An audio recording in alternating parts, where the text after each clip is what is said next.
Well, a good Friday morning. Thank you for tuning in to the Gardener's Corner program, a Friday feature here on TV Channel 10 and WKRX. My name is Rob Hall. Hope that you're doing good on this first Friday of September. Want to let you know that the food pantry is open today. It's Friday, September the 5th. Head on by. They've got cases of tomatoes. Some really nice tomatoes that they're giving away by the case as long as supplies last. I understand they have some squash and canned goods. Now, they opened up this morning at 10 o'clock, so you may want to get by there quickly as you possibly can. They had called earlier this morning to let us know that they would be open at 10, and then they called back a little bit after 10 this morning to say that they had about 5,000 pounds. Now, this is where? The food pantry. The food pantry, okay. Over on Franklin Street. Okay. And, Carl, I don't know if you're familiar with them, but they receive food from, whether it's a food bank or Feed NC or whatever it is. I'm not real sure. And it's not on any normal set schedule, but typically sometimes they have all different kinds of produce. Sometimes they have meats to give away.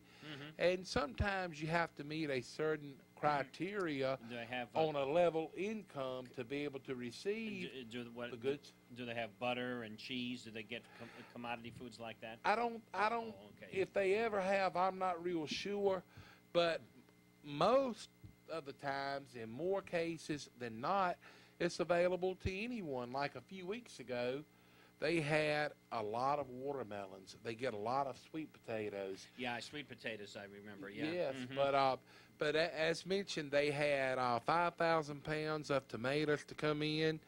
And when you figure a box of tomatoes weighs 25 pounds, that's a lot of boxes of tomatoes. That sure is. I guess that'd probably be about 200 boxes of tomatoes.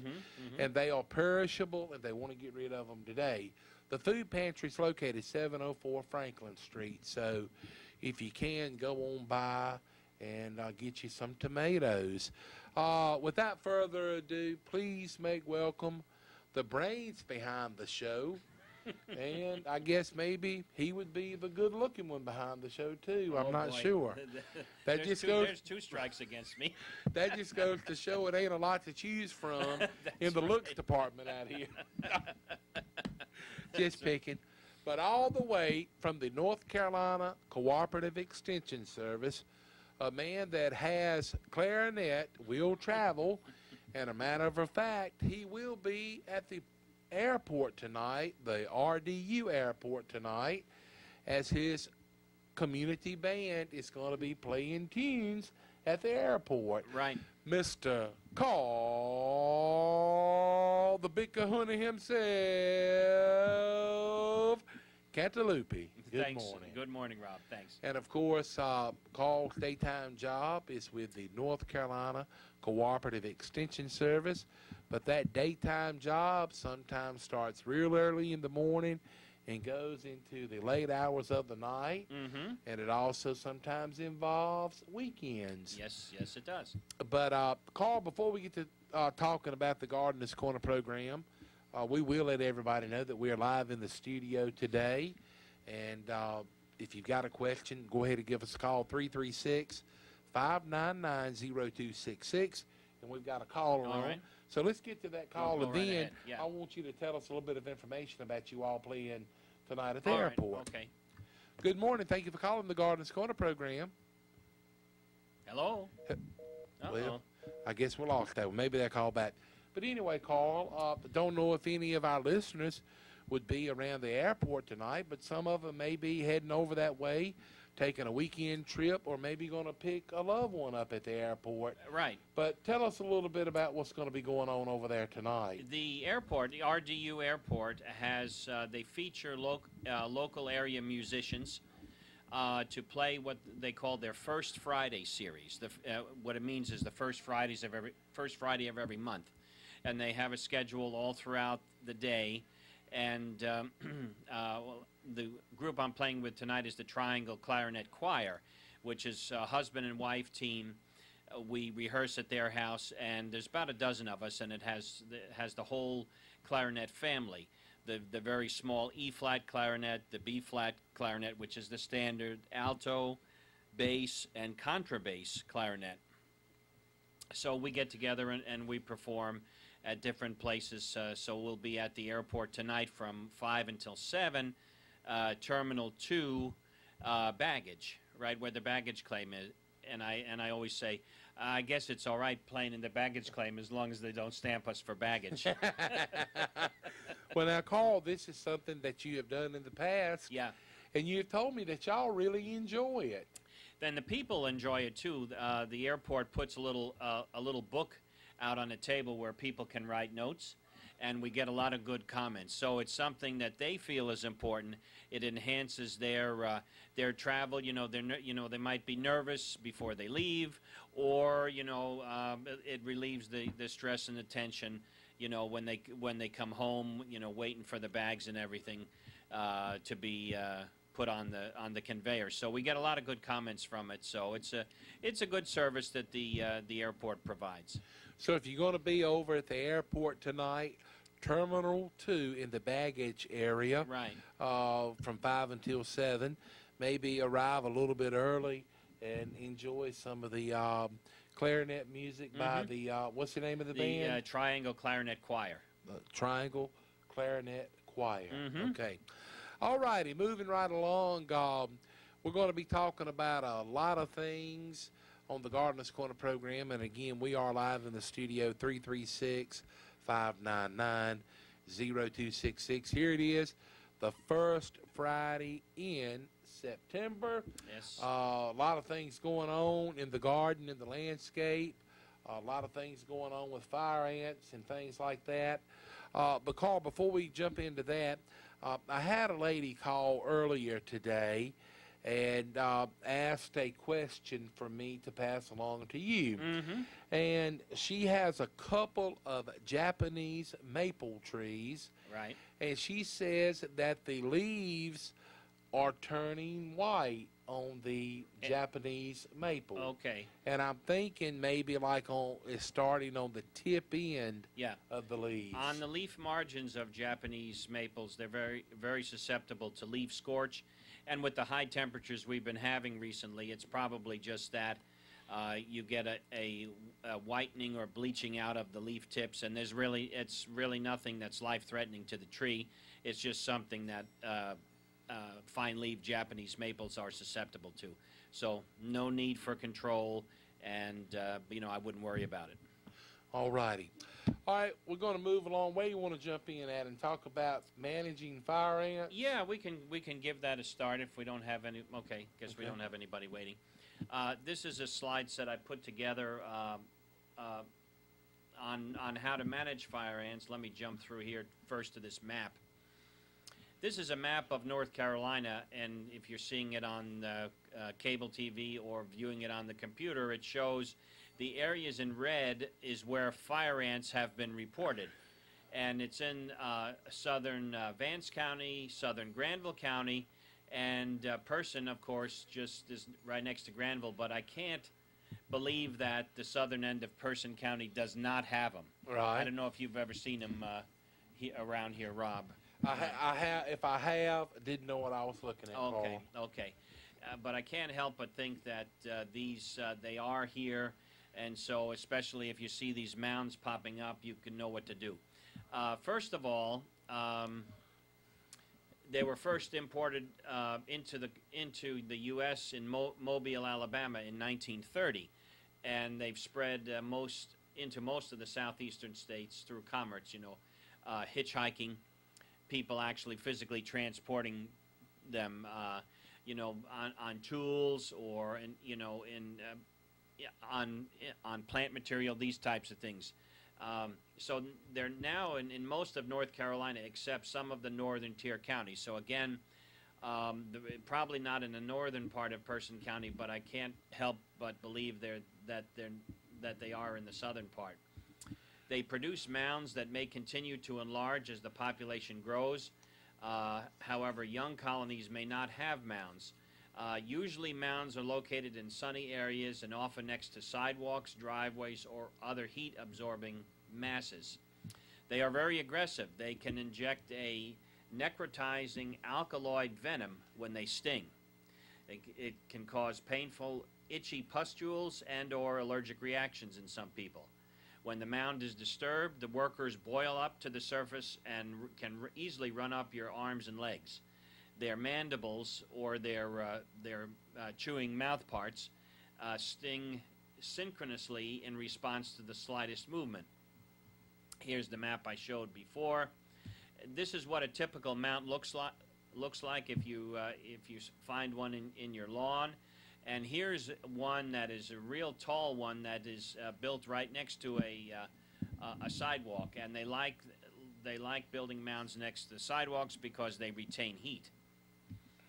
The colonies are common in lawns, gardens, schoolyards, parks, roadsides, and golf courses. The nests generally occur in sunny open areas and are most common in disturbed and irrigated soils. The mounds are 4 to 24 inches tall and have no visible surface entrance. The mounds are accessed through subterranean tunnels that spoke out from the central mound. Here you see what they look like. There's, of course, they're very small. It's a close-up of them, but they're dark brown. Here's a fire ant gathering bait. And here's just a shot of somebody's shoe stepping on a mound or disturbing it. You can see how quickly they'll get onto your shoes. And this is what they do. You can really get some nasty pustules from fire ant stings. If you get that, probably the best thing to do is get to the emergency room right away. You know. They are very tenacious. They can really move from one area to another very quick. This picture is really amazing. They actually can float on water. Yeah. And move from one area to another. And here's a colony that's emerging from the water onto land. The colonies may have 100,000 to 500,000 ants. The queen can lay 1,500 to 5,000 eggs per day. She never leaves the nest and can live for many years. The worker ants take care of the queen, build the nest, defend the colony, and find food. The food consists of other insects and seeds. The winged male and female ants fly from the colony in the spring and summer to mate in the air. The males die and the females become queens that start new colonies. Now, as far as treating for fire ants, the best time to treat are when the mound activities increases as soil temperatures warm up in the summer, up until late September to early October before the soil temperatures get too cool. It's best to do a two-step treatment, baiting first and do a mound treatment second. Now, if you're using bait, baiting may be done near large specific mounds or broadcast across a large area. And if you're using a bait, don't apply the baits directly on the mound. Since ants don't forage on top of the mound, the baits are actually food, and it depends upon that food being attractive for the ants to take it. So the ants come out of the mound, gather the bait away from the mound, and then bring it back to the colony. Some baits are direct poisons, and some are insect growth regulators, which cause the colony to die out gradually. Baits are also slower acting than direct mound treatments with an insecticide, so don't expect results overnight if you use baits. Baits rely on foragers to collect the food and bring it back to the rest of the colony to eat. One way to test to see if your colony is active, in middle of the morning, say around 10 o'clock, before you bait, drop 1 or 2 potato chips near a mound. If the ants are consuming the potato chips after 30 minutes, it's a good time to apply the bait. So that's a test you can do. Buy fresh bait and store only for a short time. They don't last for long periods of time. Don't store baits near other pesticides, fuels, or products from which it will absorb odors. Don't apply to wet grass or when rain is expected within 24 hours. And above all, don't disturb the mound. Workers will move the queen to safety if they sense disturbances. So, here are some brand names of fire ant baits. Amdro fire ant bait contains an insect growth regulator, takes 2 to 4 weeks for control. Safer fire ant bait, Come and Get It, which is a Fertilome product, and Green Light fire ant control with Conserve contains spinosad, which is a material. It's organic material. It takes 2 to 4 weeks for control. Over and Out and Spectracide fire ant, Once and Done, contains indoxacarb and takes 1 to 3 days for control. So that's an insecticide. Directly treating a mound is the fastest method for killing a specific mound. So if you just have a few mounds in the landscape, probably the direct mound treating using an insecticide is probably your best bet. Mounds can be directly treated with an insecticide that is a powder or granule applied on top of the mound and watered in, or the insecticide can be mixed with water and then the mound can be drenched. Now, I've had good results with Orthene. It's an Ortho product. It goes under the name of Orthos Fire Ant Killer. That has done very well because I've gotten them in my yards, and they just pop up there. Right. All of a sudden, you'll see them. And Carl makes his home in Butner, by the way. Yes. If you're using one that calls for the insecticide applied like a granule and then water it, and then you have to water it in, you need to use an adequate volume of water. Now, the Orthene is just a dry powder. You just sprinkle it on the top of the mound and let it be. You don't do anything else. But if you're using a granule that requires the water to move it down through the mound, you need to use about 2 gallons per mound, because they really build deep, intricate tunnels, and make sure that you have enough water to move the insecticide down through the mound. So treat the mound in middle of the morning when the ants are closest to the surface. Don't disturb it. Follow up a few days later to see if there are any nearby satellite mounds that have sprung up from the parent mound. Here's some contact insecticides for mound treatment. Here's the Ortho Fire Ant Killer. High yield imported fire ant control.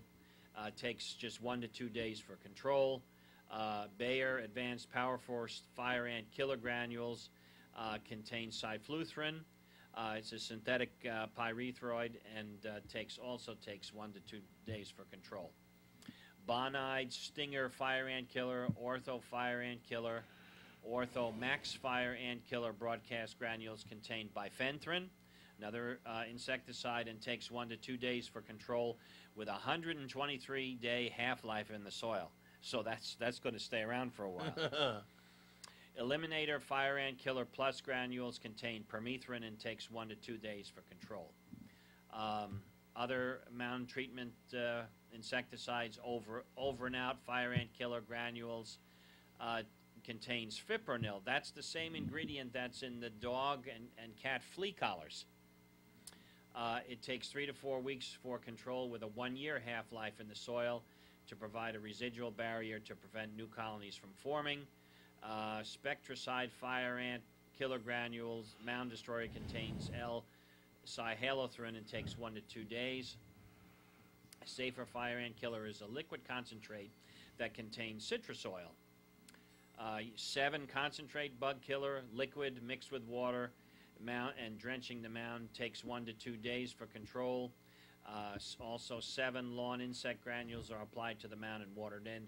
Also takes 1 to 2 days for control. Some questions that are asked frequently by people are, can I use the lawn products in my vegetable garden too?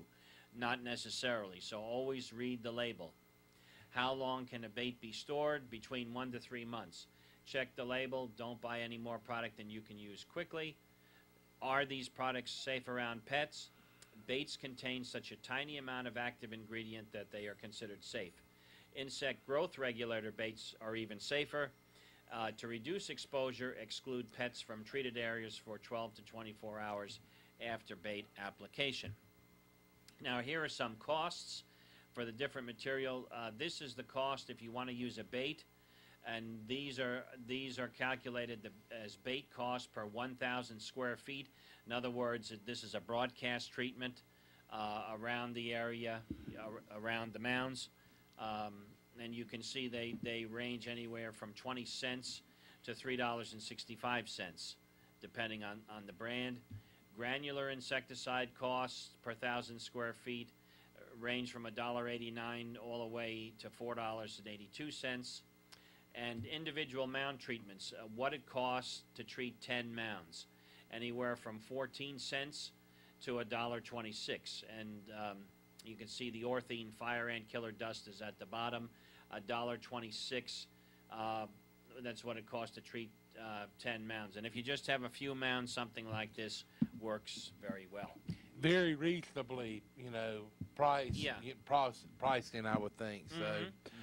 So, we've got a call, I think. Let's go ahead and take this phone call, Carl. All right. Good morning. Thank you for calling the Gardener's Corner program. Yes, I've got a question about the swamp sunflower. Okay. I read what you said about it in the Cooperative Extension newsletter that came in the mail. Right. And I thought I had swamp sunflower in the garden, but after reading your description in the newsletter, I'm beginning to wonder. Mine has been blooming since the 1st of July. Yeah, these are kind of other types of sunflowers that you'd see blooming along the roadsides now. Right. Okay, so the swamp sunflower is the one that I'm seeing in the ditches along the roadside now. Well, it's just kind of a wild sunflower. I don't think it really is the swamp sunflower because they get very tall. Okay, so what I've got in the garden, you think could be swamp sunflower, even though it's been blooming since the 1st of July? Yeah, it's another type of sunflower because swamp sunflower does not bloom until either the last week in October or the first week in November. Okay, well, it was sold to me as swamp sunflower from one of the local nurseries. Oh, okay. Well, it is what I've got is a beautiful plant and is about 6 feet tall and has been blooming just crazy all summer.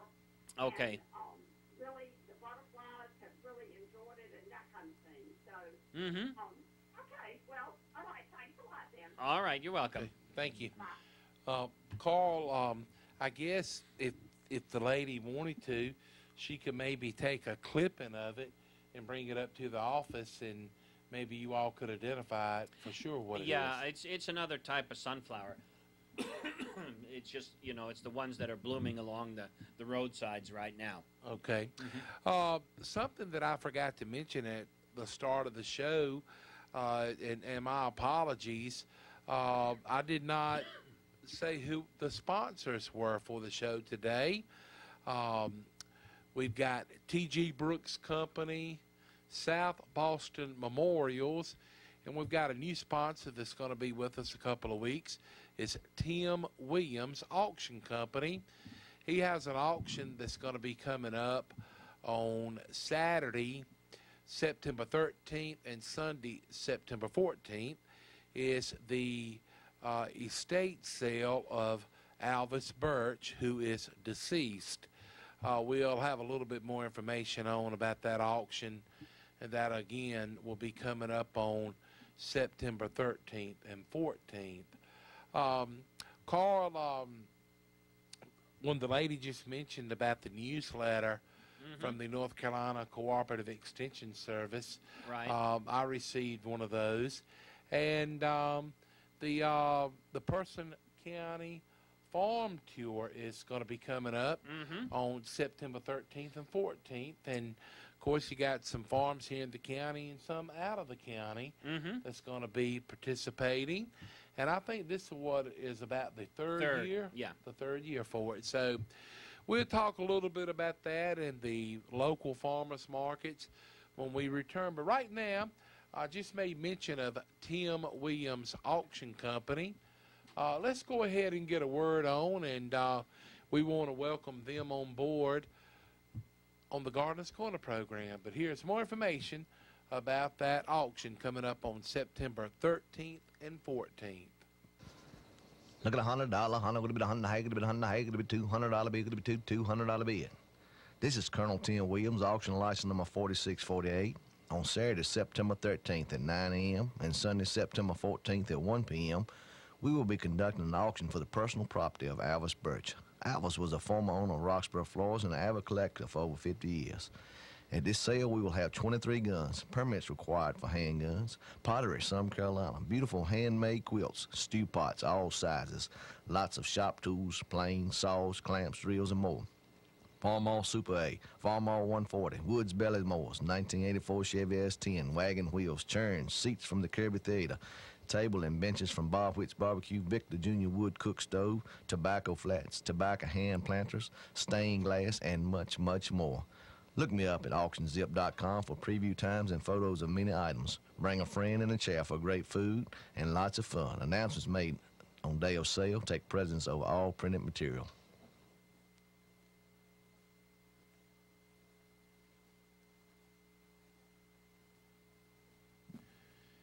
Here we are back on the Gardeners Corner program, and again, that auction will be on September 13th and 14th, and you can get more information on auctionzip.com, and you can see some of the photographs for that auction. And again, that'll be Saturday and Sunday, September 13th and 14th. Want to let you know that the Person County Farmers Market is right down here on Madison Boulevard, and they're open on Wednesday afternoons from 3 until 6 o'clock, Saturday mornings from 8 a.m. until 12 noon. So head on by and be sure to check that out. And then the Roxborough Farmers Market is open Monday through Saturday from about 7 a.m. until 12 noon. So whenever you can, shop local. And again, I want to make mention about the Person County Farm Tour. I know that they will be at several different farms, and this is coming up on September 13th and 14th. And pretty much how it works, you buy a button, and that button is your admission to these different farms. You can go to all of them, or you can just pick and choose the different ones that you would like to attend. So if you would like more information about the farm tour that is set for September 13th and 14th, you can call up to the North Carolina Cooperative Extension Service at 336-599-1195. And if you get your button in advance, you can save a little bit of money. Or if you get it the day of, it'll cost you a few more dollars. But it'll be pretty interesting, and you'll be surprised what's going on in the county that you live in or the neighboring county.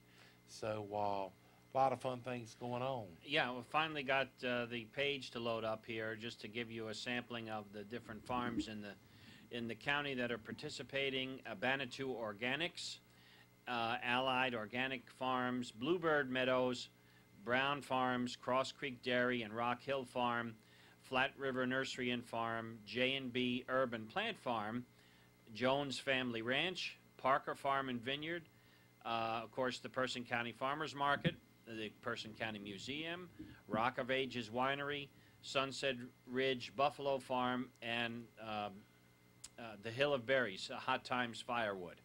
So those are some of the people that will be participating. Let's see, as far as admission is concerned, admission for the event is done by purchasing a farm tour button, as Rob said, for each vehicle rather than each participant. Buttons are $20 in advance and $25 the day of the event at the tour sites. Buttons are not available, or I should say buttons are available at the following locations right now. You can get one at the Extension Office, 304 South Morgan Street, the Person County Museum of History at 309 North Main Street, the Roxborough Chamber of Commerce at 211 North Main Street, and also at T.G. Brooks Store, 411 Helena Maria Road in Timberlake. So be sure to check that out, and it'd be a great outing for your family, or maybe several couples get together and just tour some of the different farms. You'd be quite surprised again of what is going on here in Person County. Mm-hmm. But we are live in the studio today. Call 336-599-0266. Well, Carl, here we are. It's September. It's time to start fertilizing the cool season grasses, correct? It is. Mm-hmm. And people should have already sprayed Roundup if they're doing a lawn renovation project. Yep. But before doing that, you should have done your soil samples. So by the time you are ready to till up the soil, you'll have your soil sample results, and you can put in whatever fertilizer or lime that is suggested from the soil analyst test or soil sample report. You till it up, and then you can plant new grass. That's right. And soil preparation is 50% of the success of getting a good lawn. You know, you can, if you do everything else and you don't prepare the soil and till it, you're really wasting a lot of time. So good seed bed preparation is important, and now's the time to do that. Once you do till it up and smooth it out with a rake, the amount of seed to apply if you're going to if you want to grow fescue lawn is about 6 to 8 pounds per 1,000 square feet. And we have the old K31 fescue, which is a pasture grass, and it has a very wide leaf blade. That makes a good lawn, but a lot of people don't like the wide, coarse blade and the texture of that grass. So we have other types of what we call turf-type tall fescues that have a more narrow width of the blade, and it's more appealing, you know, in a home lawn type.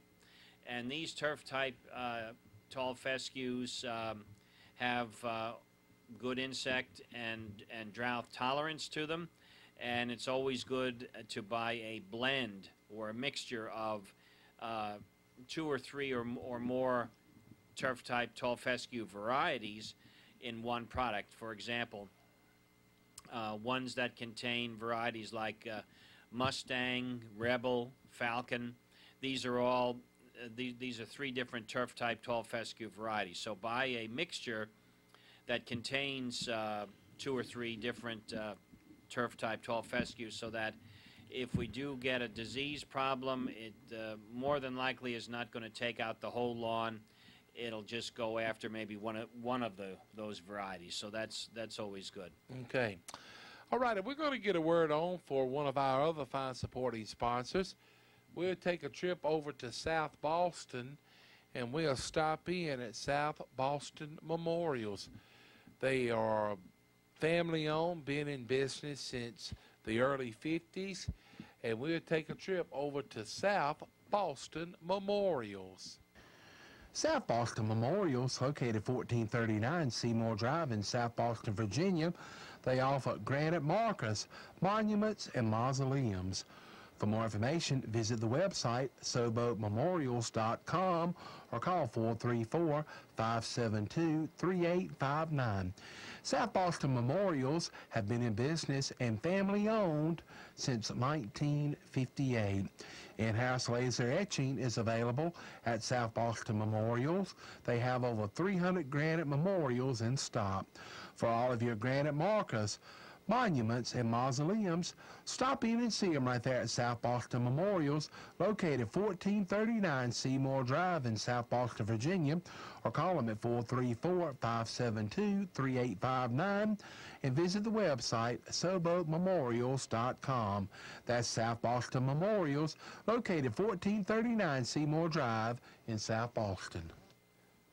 Here we are back on the Gardener's Corner program, brought to you today by South Boston Memorials.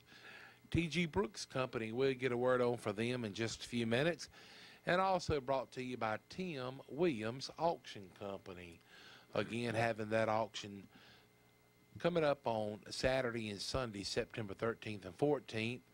It's the estate of Alvis Birch, who is deceased. Carl, Time to, I think, talk about Peachtree Borer.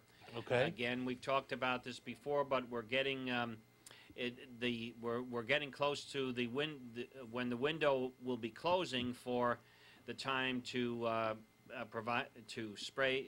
drench an insecticide for preventive control.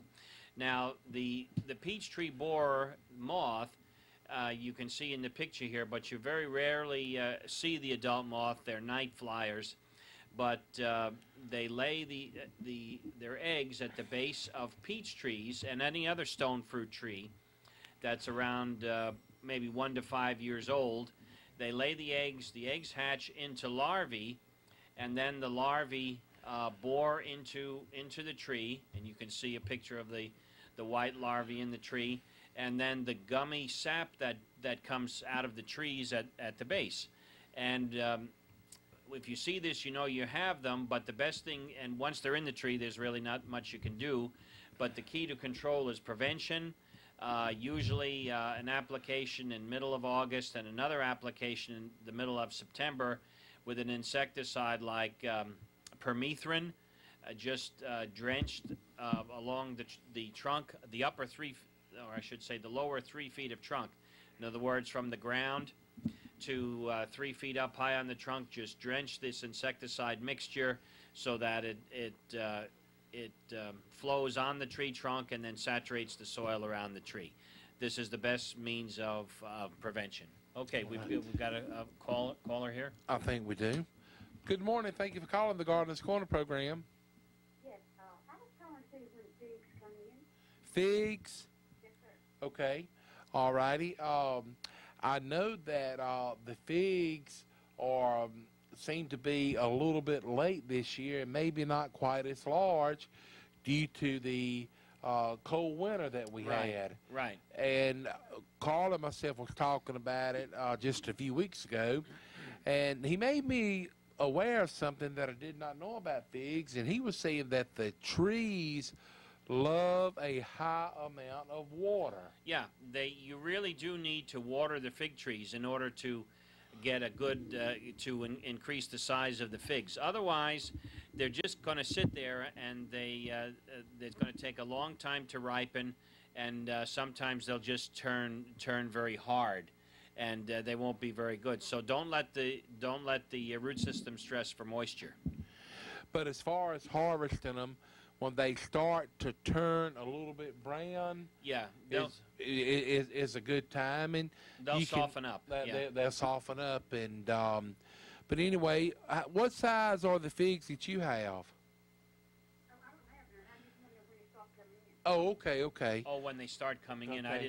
didn't Okay. understand your question. They should be, start coming in the Yeah, very near future. I've already picked some the Celeste variety off of the tree in my backyard. The Celeste usually comes first, and then the variety called Brown Turkey follows after that. Oh, okay. All right, thank you. Hey, All thank right. you now. Appreciate it. We had someone to call in on the want ad several weeks ago was wanting to buy figs, but if it's a lot of them around here this year. I think last year was a pretty good crop of them, but, as you and I talked about it, and I was thinking, didn't you say that the Celeste Is more cold tolerant. right, okay, Mm-hmm. than the Brown Turkey? Yes, and I found that to be definitely true with the figs in my backyard. Definitely. But it's the figs are good right off the tree, or make preserves out of them. Hadn't figured out how to make fig Newtons yet, but kind of wish I did know. And speaking of that, Carl, speaking of fig Newtons, I'm a little disappointed in you today. Oh yeah, why's that? Well, last week you brought in Oh the pawpaw. yeah. The week before that you brought in some homemade Nothing. Today, nothing. Oh well, I what mean, can I say? that's like going cold turkey, man. You know, you butter me up and then cut the switch off. That's right. Well, I've got a lot of figs on the tree, so I'll be bringing you. I'll be bringing you some figs, because when they let loose, it's going to be quite a bit.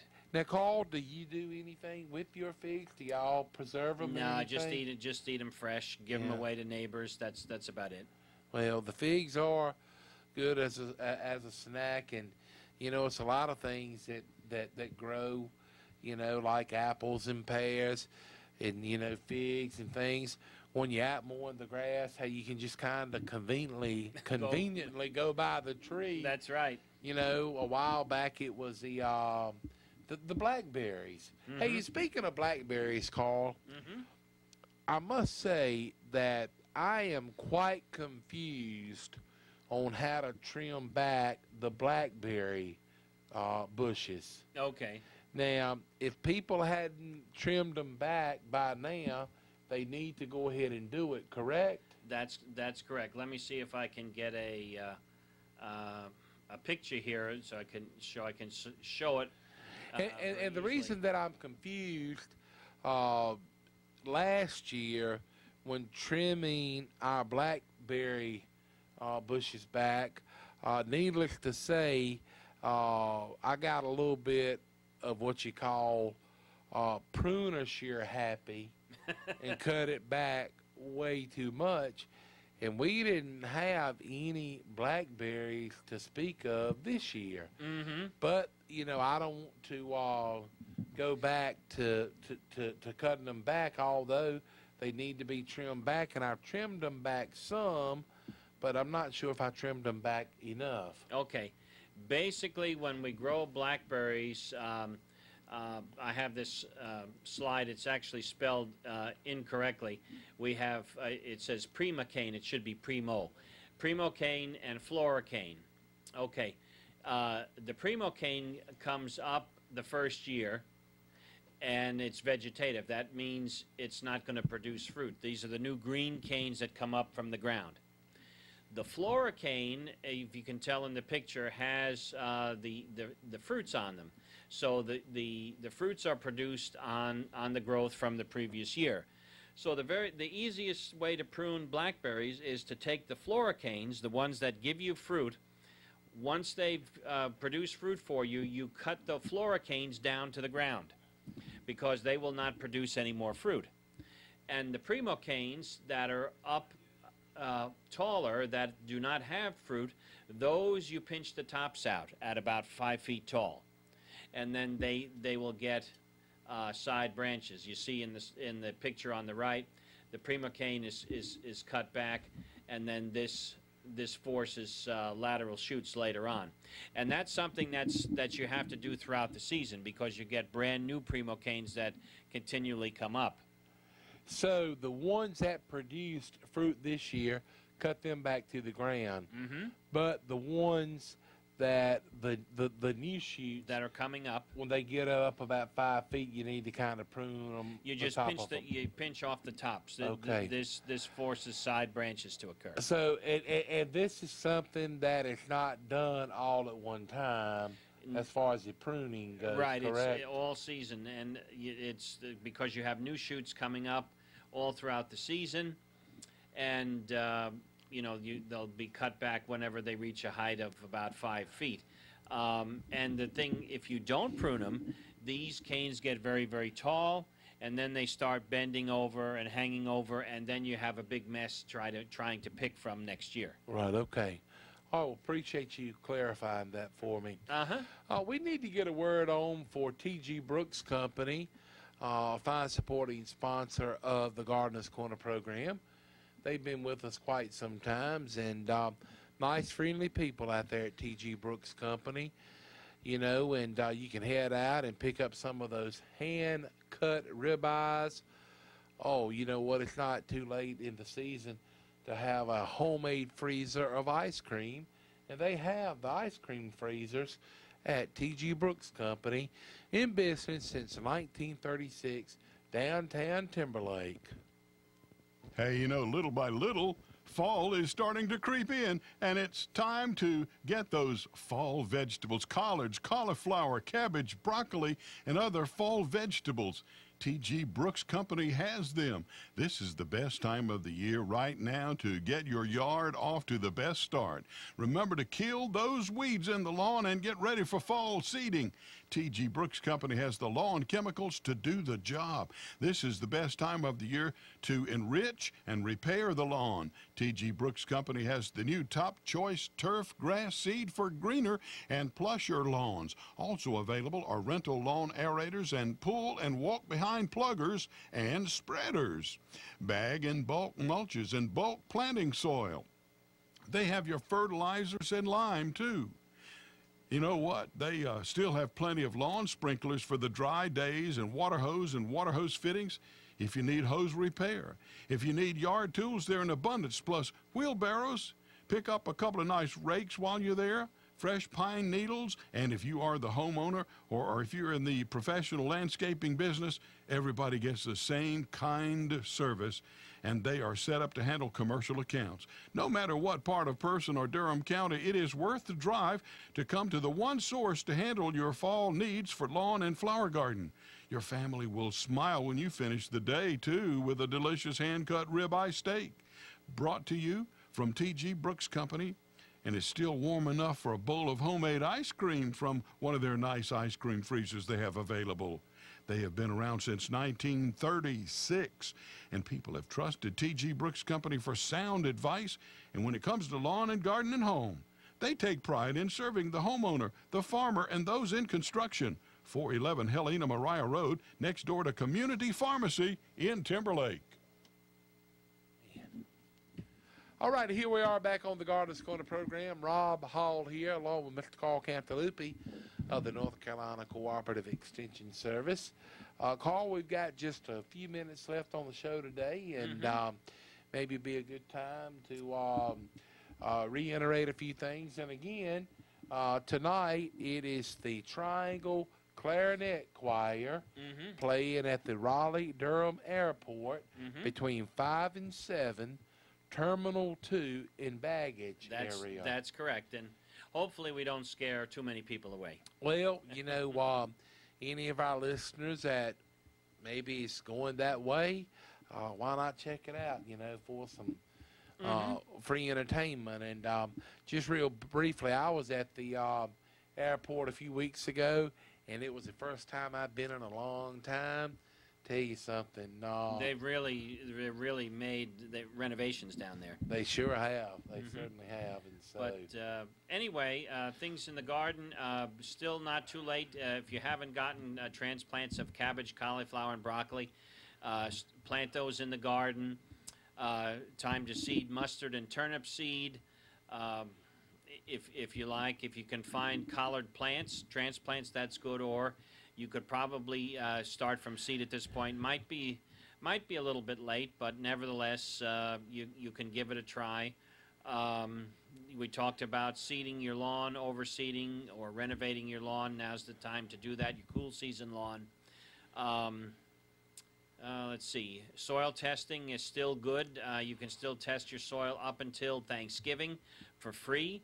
So if you have areas of the landscape that you haven't tested, whether it be for trees and shrubs, lawn, vegetable garden, fruit trees, whatever you want to grow, now's the time to go ahead and test the soil for those. We talked a little bit about fire ants and what you and how to observe if you do have them, and I think that parts of southern Person County has probably seen them. There's a lot of products on the market, and just distinguish between baits or insecticides for treatment. If you use a bait, don't treat the mound with the bait, but treat the areas around the mound, because the ants are foragers. They'll come out of the mound, take the bait, and bring it back to the mound. Do the potato chip test. Drop a few potato chips on the mound. If you see the fire ants start feeding, you know it's a good time to treat. Don't disturb the mound when you treat, because the worker ants move the queen to a remote area of the the tunnels so that they won't be harmed. And one thing definitely not to do is to use gasoline. Do not pour gasoline on the mound and light it. That's you can do a lot of damage not only to the lawn, but to yourself as well. So using gasoline and lighting it to control fire ants is not recommended. It's probably will not go down that deep to kill all the fire ants. Another myth that people say, if you can moisten up some grits and put that in the hole, that they feed on that and they expand and they explode. There's no truth to that. Okay.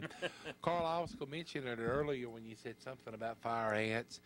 You know, last week you read a press release concerning yellow jackets. Yeah. Well, I just want to let you know that happened to come across a nest of yellow jackets Oh, boy. a few days ago, and needless to say, they were open for business. Mm-hmm. I did not get stung. My dad got stung one time on his ear, but pretty good sized nest of them. But just be careful. That's right, because they are still active. They sure are. Yeah, just try to find out where they're coming from, and then at dusk, spray the nest with a hornet and wasp killer insecticide, one that shoots a stream about 10 feet.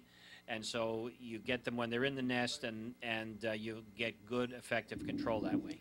All righty, that's going to do it for this edition of the Gardener's Corner program. Thanks to T.G. Brooks Company, South Boston Memorials, and Tim Williams Auction Company. Rob Hall saying thank you for tuning in. Hope you enjoyed the Gardener's Corner program, and thanks to Mr. Carl Cantalupi Thanks, Rob. of the North Carolina Cooperative Extension Service. Have a great Friday and a safe weekend.